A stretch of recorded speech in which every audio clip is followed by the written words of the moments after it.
Very good day to all. I'm your economics teacher, Monira Farooq. Students, we have studied in the earlier video the story of village Palampur, right? उसमें हमने बच्चों पढ़ा था कि factors of production. What are the factors of production? जिसमें हमने 4 factors of production पढ़े थे, right? Land, labor, capital, and the fourth one is human capital. Now we are going to discuss the remaining part of or remaining topics of that chapter. Palampur एक well establish जो village था जिसकी infrastructure, electricity, health facilities वो good. तो एक establish village है जिसकी हम लोग स्टडी कर रहे हैं और जिसके बारे में हम बात कर रहे हैं और जिसके थ्रू हम समझ पा रहे हैं कि फैक्टर्स ऑफ प्रोडक्शन क्या होते हैं और हमारी जो एक्टिविटीज़, इकोनॉमिक एक्टिविटीज़ हैं, जिसमें सबसे मेन इकोनॉमिक एक्टिविटी क्या होती है, हमारी फार्मिंग एक्टिविटी. और जो पालमपुर विलेज है, मोस्ट ऑफ द विलेज, वहाँ की एक्टिविटी क्या होती है, फार्मिंग, मेन एक्टिविटी फार्मिंग. ठीक है, तो उसके थ्रू हम समझ पा रहे हैं कि what farming is about. That is the most important activity of our country. Nearly about 70% of economic system is mainly depend on agriculture or farming, right? So in the remaining topics we are going to discuss number 1, land is fixed. हमने 4 factor पढ़े थे, land, labor, capital and human capital. तो पहला जो factor है हमारा land, वो एक फिक्स्ड है. In the 1960 and till now we can not say कि हम उसमें इंक्रीमेंट कर देंगे या कि एक लैंड जो हमारे एग्रीकल्चरल लैंड है वो फिक्स्ड है, हम उसको इंक्रीमेंट तो नहीं कर सकते. For example if you talk about residential land, ठीक है, एक हमारे पास 50 या 100 स्क्वायर यार्ड का क्या है, एक प्लॉट है, उस पर अगर हम कंस्ट्रक्शन कर रहे हैं, घर बना रहे हैं, तो हम क्या कर सकते हैं, एक flat, first floor, second floor, third floor, as many as floor, near about 10 floor you can say हम बना सकते हैं उस पर. लेकिन जब हम फार्मिंग की बात करते हैं, land which is use in farming, cultivating land, उसको हम इंक्रीज़ नहीं कर सकते. उस पर क्या है कि जो हमारे पास जितना एरिया हमें है गिवन है, जितना हमारा नेचर में गिवन है, हम उसको ही यूज़ कर सकते हैं. ये कुछ वेस्ट लैंड थी, जो कुछ ज़मीन थी ऐसी जिसको हमने चेंज कर लिया था, यानी कि उसको हमने किस में चेंज कर लिया था, कल्टिवेटिंग लैंड में, जिसपे हम अपनी क्रॉप्स जो है ग्रो कर सकते हैं. लेकिन लैंड इज फिक्स्ड. ठीक है. Second, is there a way one can grow more than one crop. ठीक है, पहले क्या होता था ट्रेडिशनल मेथड में फार्मिंग के एक टाइम पर एक ही क्रॉप ग्रो की जाती थी, राइट. लेकिन जब से मॉडर्न मेथड्स आए, मॉडर्न मेथड्स का हमने इंट्रोडक्शन किया. पंजाब और हरियाणा में सबसे पहले हुआ था कि मॉडर्न मेथड जो थे क्रॉप्स को ग्रो करने के, वो इंट्रोड्यूस किए गए थे और उनको उसका गुड रिजल्ट भी मिला था. जहाँ पर वो ट्रेडिशनल मेथड यूज़ करके near about 13 kilogram per hectare wheat cultivate harvest कर रहे थे, मॉडर्न मेथड अप्लाई करने के बाद at the same land and in the same time period उनको नियर अबाउट 3500 किलोग्राम तक क्या हुआ पर हेक्टर उनको वीट उन्होंने हार्वेस्ट किया.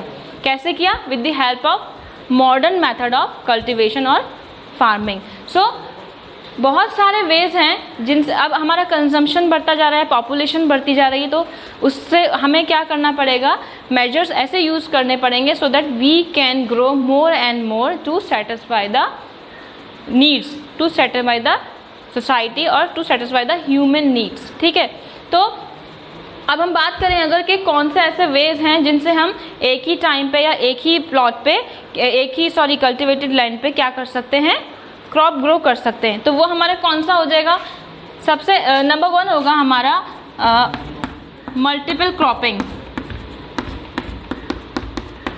Multiple cropping, right. Multiple cropping से आप क्या समझते हैं? Multiple cropping is a kind of modern method of farming, जब हम एक ही ज़मीन पे एक ही साल में एक से ज़्यादा फसल उगा सकते हैं. फॉर एग्ज़ाम्पल जब हमारा खारिफ सीज़न स्टार्ट होता है, आप लोग सब ने सुना होगा कि ज्वार बाजरा, ठीक है, जब वो हम उसको सॉन करते हैं, हम उसके बीज लगाते हैं, बोते हैं, तो खारिफ क्रॉप जो हमारी होती है क्या होती है, उसमें हम क्या क्या प्रोड्यूस कर सकते हैं. खारिफ क्रॉप में क्या आता है, बाजरा, ज्वार, पल्सेस एटसेट्रा.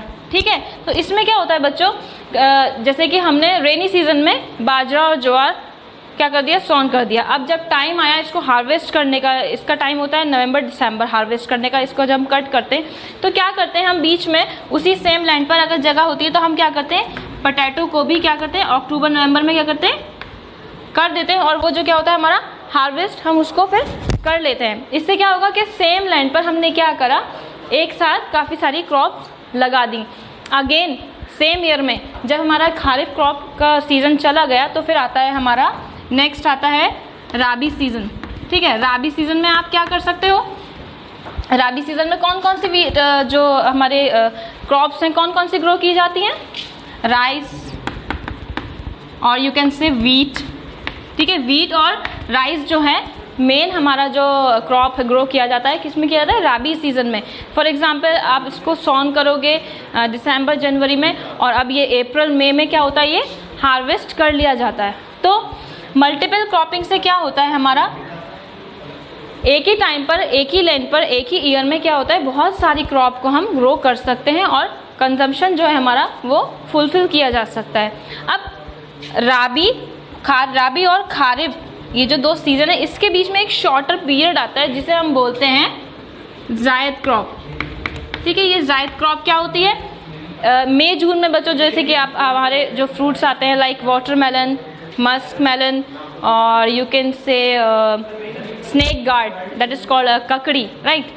तो वो जो है हमारा मई जून में हम क्या करते हैं, जब हमारा ज़मीन जो आइडल रहती है यानी कि खाली रहती है, क्योंकि राबी क्रॉप का भी हमने हार्वेस्ट कर लिया, खारिफ क्रॉप भी कर लिया, तो जो बीच में मई जून अप्रैल में हमने हार्वेस्ट कर लिया राबी क्रॉप। ठीक है, उसके बाद जो मई जून जो हमारी जो कल्टिवेटेड लैंड है, ये जो कल्टिवेटेड लैंड है हमारी ये आइडल रहती है, इसमें हम क्या कर देते हैं ऐसे वो लगा देते हैं फ्रूट्स जो हमें 2 महीने में हम उसको हार्वेस्ट कर सकते हैं। For example watermelon, musk melon and snake gourd and many more. ठीक है, तो क्या हो गया, ये एक हमारे पास तरीका है, मॉडर्न फार्मिंग मेथड है कि हम एक ही ज़मीन पर एक ही साल में क्या करते हैं, काफ़ी सारी मल्टीपल क्रॉप्स ग्रो कर सकते हैं just because of with the help of multiple cropping. हाँ, शुगर केन जो होता है वो क्या होता है, वो जो है वो पूरा पार्ट एक प्लॉट पे अगर हमने शुगर केन इसको ग्रो सॉन किया है तो ये क्या लेगा, ये पूरा होल ईयर ले लेगा। ठीक है, ये पूरे ईयर में इसको हम क्या करते हैं, कल्टीवेट करते हैं, राइट। नाउ नेक्स्ट हमारा बच्चों मेथड है मॉडर्न फार्मिंग की। अगर हम बात करें तो mixed cropping, you can differentiate between mixed cropping and multiple cropping. Multiple cropping का मतलब हो गया कि एक ही ज़मीन पर एक साल में टाइम टू टाइम एक से ज़्यादा क्रॉप ग्रो करना। But the difference between multiple cropping and the mixed cropping is that mixed cropping में क्या होता है, suppose you have a piece of land, right?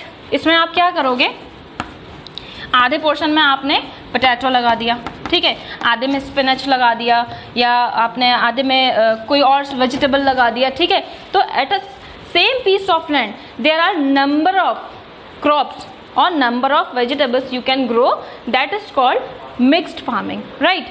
So there is a difference. Multiple farming में क्या हो रहा है, multiple cropping में क्या हो रहा है, टाइमली पहले 3 महीने जो 4 महीने हमारे राबी क्रॉप में गए, फिर 2 महीने जायद क्रॉप हमने लगाई, उसके बाद क्या करा हमने खारिफ क्रॉप लगाई, तो उसमें हमें वेट करना पड़ता टाइम का। लेकिन मिक्स्ड क्रॉपिंग में क्या है, आपको सेम पीस ऑफ लैंड पे सेम टाइम पे आप मल्टीपल क्रॉप्स को ग्रो कर सकते हो। That is the difference between multiple cropping and mixed cropping. Next हमारा एक मॉडर्न मेथड है, that is we called most important method is HYV। अब ये बच्चों HYV क्या है, राइट, किसने इंट्रोड्यूस किया, have you ever heard about green revolution? ठीक है, ग्रीन रेवोल्यूशन के जो जनक थे, जो प्रोपाउंडेड किसने किया उसको, MS स्वामीनाथन। क्या हुआ कि जब हमने देखा कि हमारा पॉपुलेशन बढ़ रहा है और हमारा प्रोडक्शन मीट नहीं कर रहा है रिक्वायरमेंट को, तो हमने क्या किया कि कुछ मेथड निकाला, कुछ ऐसे तरीके निकाले जिनसे क्या हो, we can produce more and more crop with a limited period of time. तो उसमें हमने क्या किया, HYV, इट मीन्स हाई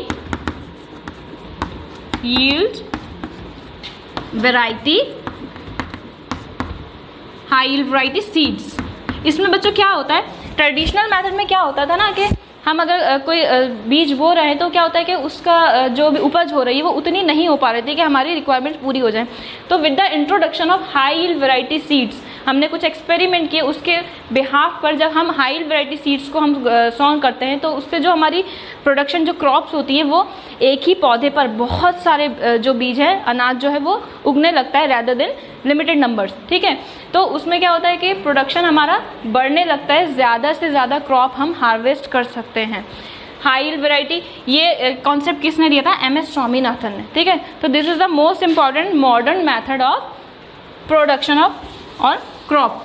ठीक है, नेक्स्ट है हमारा, और भी फैक्टर्स हमारे करते हैं इफ़ेक्ट हमारी क्रॉपिंग को। For example electricity, irrigation. अगर हम नियर अबाउट 60% जो हमारा कल्टीवेशन है वो अभी भी रेन पर डिपेंड करता है। ओनली 40% जो है हम इरिगेशन किससे कहते हैं? जब हम फसल लगा देते हैं, बो देते हैं, तो हम टाइमली उसको क्या करना पड़ता है? पानी देना पड़ता है। एक तो हो गया नेचुरल कि रेन आपको प्रोवाइड हो रही है, रेन हो रही है और वो फसल को पानी मिल रहा है। लेकिन जब पानी नहीं है, रेन, बारिश का सीज़न नहीं है, तो हम कैसे प्रोवाइड करेंगे पानी? With the help of irrigation. ठीक है, इसके लिए क्या करना पड़ता है हमें? ट्यूबवेल्स, ठीक है, जनरेटर्स। अगर हमारी प्रॉपर इलेक्ट्रिसिटी फैसिलिटी होगी, जैसे कि पालमपुर में हमने देखा कि वहाँ पर गुड फैसिलिटी है किसकी? इलेक्ट्रिसिटी की, तो वहाँ क्या होगा? इरिगेशन जो होगा बेटर होगा और हमारी फसल जो है वो अच्छे से क्या करेगी? ग्रो करेगी और ज़्यादा से ज़्यादा क्या हो जाएगा? प्रोडक्शन होगा किसका? क्रॉप का। ठीक, इरिगेशन हो गया और इलेक्ट्रिसिटी हो गई। Good electricity facility must be there to grow a good production और टू ग्रो मोर क्रॉप। ठीक है, ये सारे हमारे मॉडर्न मेथड्स हैं जिनकी हेल्प से, जैसे कि पंजाब हरियाणा में सबसे पहले मैंने आपको बताया कि इसका शुरुआत हुई थी और वहाँ पर जो किसान थे उन्होंने क्या किया था? इम्प्लीमेंट किए थे ये मॉडर्न मेथड। जैसे कि उन्होंने मशीनरीज लेना स्टार्ट कर दी, या पहले क्या होता था कि ट्यूबवेल होते थे, उसमें पर्शियन व्हील होता था, सो उन्हें पानी खींचना पड़ता था और देना पड़ता था फसल को। लेकिन विद द हेल्प और with the introduction of tube wells, generators and a good provide electricity, क्या हुआ? उससे हमें क्या हुआ कि एक हमारा जो वर्किंग था, जो हमारा फार्मिंग एक्टिविटी थी, वो क्या हुई? इम्प्रूव हो गई और उससे हमारा प्रोडक्शन भी इम्प्रूव हुआ, ज़्यादा से ज़्यादा क्रॉप हमें मिलने लगी। ठीक है, सो इलेक्ट्रिसिटी हो गया, इरिगेशन हो गया। Next is will the land sustain. बच्चों ये तो बात हो गई क्रॉप्स की कि हमने बहुत सारे मेथड यूज़ किए और इसमें fertilizers, pesticides, which is the, पहले क्या होता था काउ डंग, और ट्रेडिशनल मेथड में कि बहुत लिमिटेड चीज़ें होती थी कि जिससे हम अपनी क्रॉप को ग्रो कर सके। बट नाउ अ डेज जहाँ जिस तरह से रिसर्च चल रही है और हम इतना आगे आ गए हैं, तो पेस्टिसाइड और फर्टिलाइजर्स इतने हो गए हैं कि क्रॉप को हम देते हैं तो उससे क्या होता है? हमारा जो फसल है वो अच्छे से फल फूलती है और क्या होता है कि प्रोडक्शन हमारा बढ़ता रहता है। नाउ नेक्स्ट इज, ये तो बात आ गई कि हम कैसे क्रॉपिंग कर रहे हैं, क्या क्या हमें मेजर लेने चाहिए क्रॉप को ज़्यादा से ज़्यादा प्रोडक्शन करने के लिए। Next point is that it is most important, will the land sustain. ये हमारा जो टॉपिक है बेटा, इसमें क्या है कि will the land sustain. Sustain means कि जो हमारी अर्थ की जो क्वालिटी है, जो हमारे ज़मीन की जो क्वालिटी है, सॉइल की क्वालिटी है, उसकी फर्टिलिटी है, जो जैसे बोलते हैं ना उपजाऊ होती है मिट्टी, तो उसकी फर्टिलिटी है, क्या हम उसको प्रिजर्व कर पा रहे हैं? मॉडर्न मेथड्स तो हमने यूज़ कर लिए, ट्रैक्टर्स, थ्रेशर्स, फर्टिलाइजर्स, पेस्टिसाइड्स, ठीक है, इरिगेशन, ज़्यादा से ज़्यादा पानी निकाल रहे, ग्राउंड वाटर निकाल रहे, ठीक है, वो सब तो ठीक है, हमने प्रोडक्शन पे ध्यान दिया क्योंकि हमें नीड है। लेकिन एट द सेम टाइम क्या हम ध्यान दे रहे हैं कि हमारी ज़मीन की जो क्वालिटी है, या हमारे जो जैसे हम माइनिंग करते हैं उस टाइम पे अर्थ पे क्या, अर्थ क्रस्ट पे क्या असर पड़ रहा है? तो ये सारी चीज़ें जो हमें इस टॉपिक में पढ़ेंगे, will the land sustain, crop के साथ साथ, प्रोडक्शन करने के साथ साथ, रिक्वायरमेंट को पूरा करने के साथ साथ हमें ये भी ध्यान रखना है कि जो हमारी नेचुरल रिसोर्सेज हैं, and most important natural resources land, वो और वाटर, क्या हम उसको प्रॉपर यूज़ कर पा रहे हैं? उसका वेस्टेज तो नहीं हो रहा है या उसका मिसयूज़ तो नहीं हो रहा है? तो नेक्स्ट टॉपिक में हम पढ़ेंगे will the land sustain. Thank you so much.